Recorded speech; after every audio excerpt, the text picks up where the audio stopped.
Okay, I'm going to do the second part of my Essential Albums videos. Yeah, a bit of a break between two, typical of me really, but we've had a busy few weeks, and this morning managed to find three puppies thrown in a ditch, discarded by the owner. Yeah, life is pretty cheap around here. But I just couldn't resist, as a dog lover, seeing these three helpless little chaps, and so they've been taking up my interest, and my partner, of course, who's absolutely superb. And so I thought I'd just get this video going now while they've settled down and are nice and quiet. And I'm going to shift forward really to the time which started really when I went to the Nottingham Polytechnic in 1978. I went there to study for social work after working for the local authority for a few years, and I had 2 years study, paid salary. Yeah, those were the days when the government helped people make a life for themselves, and I'm forever grateful for that. So anyway, on to the music now. I met some very interesting characters at Nottingham, stayed in a really dreadful sort of house where it needed desperately a quote of paint, and 5 lads, me included, we rented a room each and shared the cooking. It was a great experience. They were all at university, and I met a young man from Halifax called David Spencer, and we developed a great friendship, such that he later became the best man at my first wedding. Yeah, there's more than one, but I'll be referring to that in a minute.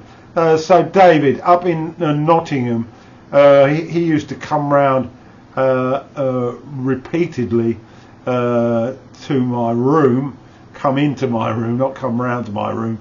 And later, when I bought a house, he was also in evidence, and we used to listen to this album that has got to be an essential album.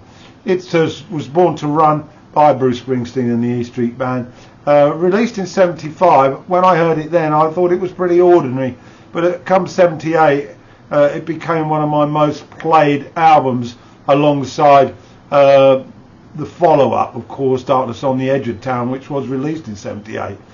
And what a highlight for me was David and myself getting quite sozzled on regular occasions and launching into a duet of Jungle Land to the sound of Clarence Clemens's awesome sax solo in the background.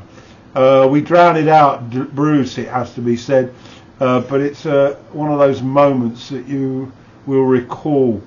Born to Run, later I got to own this album, because at that time I was listening to it on, would you believe it, on cassette.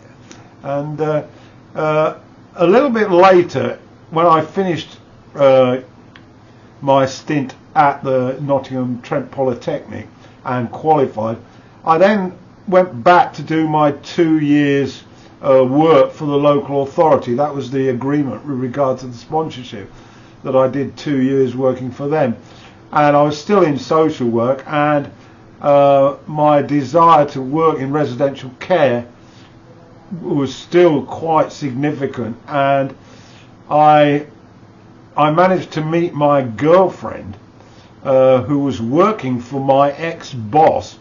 When I started in social work in 1975, I worked for a woman initially, and then she was replaced by this man, and he was from Northwich, which was very near Manchester, and we shared a love for the football team Manchester United, which I'd become a fan of way back in 1963. And also he was my boss, and I learnt a hell of a lot from him before I went off to college. And then I came back and I found out that we kept in touch, of course, and he had been promoted, but before he got promoted, he was working at the same place that I was working for, and I might have got that a bit jumbled up, but he was working at the same place when I got my sponsorship, Kingsdale Lacey Children's Home, and he, when I went off to college, he continued there, and he employed this young woman called Kathy Palmer. And when I came back, I obviously reunited with Keith, and I saw Kathy, and she was blonde, quite, how can I put it, quite short, quite petite, really, petite is the word, and I asked her out, and our first date was at a very popular burger and French fries and salad restaurant in the heart of the town being Guildford. And I went and took her out to this particular restaurant on our first date. And as we walked in, it was a lovely restaurant, and I was really into that type of food at the time. But it was well cooked. It wasn't sort of KFC or any of that rubbish at McDonald's. You know, it was good stuff. And I sat there sort of making polite conversation and looking at Kathy, thinking, well, I've landed on something good here. She was a very attractive. I found her very attractive. And in the background was this music. And I thought, my goodness me, I really like this music. Probably had a lot to do with being with her. And I found out from the waiter, I said, what's this music that's being played? He said, oh, it's by a new band from Dublin, and their name is U2. And of course it was their debut album, Boy, which came out in 1980. Now, it was late 1980 when I was sitting in the restaurant with Kathy, and so that album, of course, became heavily linked with her, and also this duet of people, Keith and Kathy, and Born to Run, and U2, all amalgamated together, and these are essential albums for me. Then, of course, we moved on a little bit to the time when I actually took over in charge of that place. After Keith left, they needed a replacement, and I put myself forward. I was qualified now, so eligible, and I got the job, amazingly. So I then became the boss of my girlfriend. We hadn't got married by that stage, but we did later, and Keith had moved on to another children's home, a bit more money, a bit more responsibility, and our friendship blossomed. And then, of course, in 1981, guess who came to the Wembley Arena? It was Bruce Springsteen and the E Street Band. Now, I was absolutely besotted with Bruce at the time, and so I bought four nights of tickets to go to London, and I invited Keith to come along. Of course, Cassie came along. I can't remember who came on the other two nights, but I actually witnessed 4 out of 6, I think 6 nights. And of course, Darkness on the Edge of Town had been released in '78. The River had come out as well, but I preferred Darkness, and I still prefer Darkness. It's still slightly ahead of Born to Run. And so this album encapsulates my relationships at that time with my wife, as she became, Kathy, my boss, my ex-boss, Keith. These are really strong friendships in my life. And of course, the Wembley Arena, he did a 4.5-hour set, as he continued to do for many a year, and tremendous memories. And so, alongside Born to Run, we've got U2's Boy and Darkness on the Edge of Town. 3 essential albums. And I'm going to add in 2 more. And these were also connected. Dave Spencer played to death an album when he was living with a girl that I did some work with back in 1980 when I was qualifying.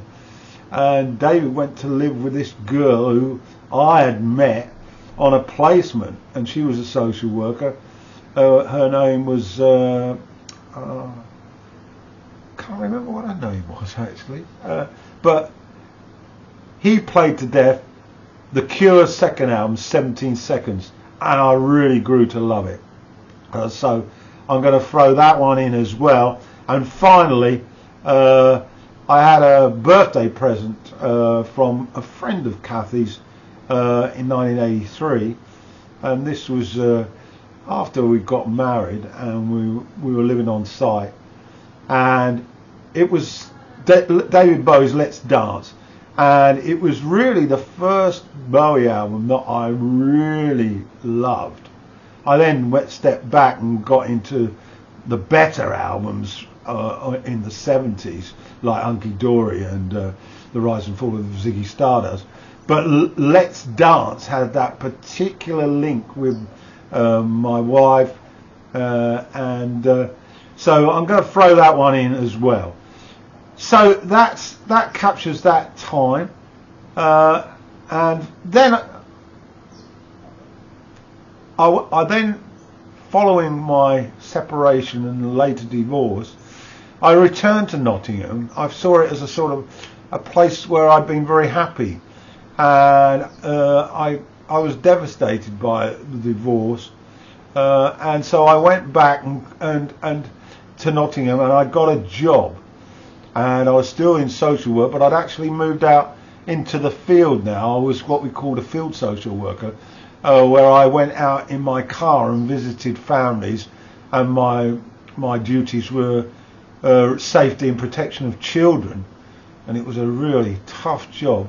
But I reunited, a lot of reunited here, I reunited with a number of friends that I'd made at college who were still working in that area because they lived there. And one of them was a very attractive young woman called Marilyn Banks. And she was unmarried and very attractive, very intelligent. And so I started dating her. And she was buying her own house, and I later followed suit. And in 1984, I think it was 1984, I got a job locally, changed my job from Clay Cross in Derbyshire to Beeston in Nottingham. But I kept in touch with those friends from college, and I reunited and met Marilyn, and we started dating. And it was quite an intimate relationship. Could have led to marriage, really, if I hadn't been sort of so frightened of the idea of getting married. She would have probably gone for it. And in her collection was this album by Alison Moyet, released in 1980, called Alf. And for those of you that know about Alf, it's an album that's basically Alison is basically talking about how her relationship with Alf when they were in Yazoo, and that fell apart because of Alf's philandering. And the album really describes how Alison felt after Alf left, and a very powerful emotional record.